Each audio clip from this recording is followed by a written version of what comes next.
The Adventures of Gerard by Sir Arthur Conan Doyle, narrated by Benjamin Ramirez. The Adventures of Gerard by Sir Arthur Conan Doyle. Preface. I hope that some readers may possibly be interested in these little tales of the Napoleonic soldiers, to the extent of following them up to the springs from which they flow. The age was rich in military material, some of it the most human and most picturesque that I have ever read. Setting aside historical works, or the biographies of the leaders, there is a mass of evidence written by the actual fighting men themselves, which describes their feelings and their experiences, stated always from the point of view of the particular branch of the service to which they belonged. The cavalry were particularly happy in their writers of memoirs. Thus de Rocca, in his Memoires sur la guerre de France en Espagne, has given the narrative of a hussar, while de Nayly, in his Memoires sur la guerre d'Espagne, gives the same campaign from the point of view of the dragoon. Then we have the Souvenirs militaires du Colonel de Gonville, which treats a series of wars, including that of Spain, as seen from under the steel-brimmed, hair-crested helmet of a cuirassier.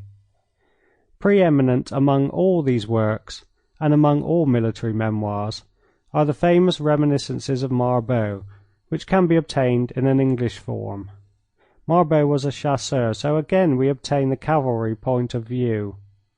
Among other books which help one to an understanding of the Napoleonic soldier, I would specially recommend Les Cahiers du Capitaine Cognet, which treat the wars from the point of view of the private of the Guards, and Les Memoires du Sergeant Bourgon, who was a non-commissioned officer in the same corps.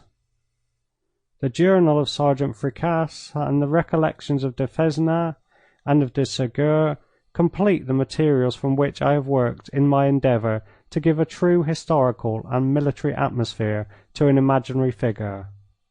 Arthur Conan Doyle, March 1903. End of preface. Section 1 of The Adventures of Gerard. How Brigadier Gerard Lost His Ear. It was the old brigadier who was talking in the cafe. I have seen a great many cities, my friends. I would not dare to tell you how many I have entered as a conqueror, with 800 of my little fighting devils clanking and jingling behind me. The cavalry were in front of the Grand Army, and the hussars of Conflans were in front of the cavalry, and I was in front of the hussars. Sample complete. Ready to continue?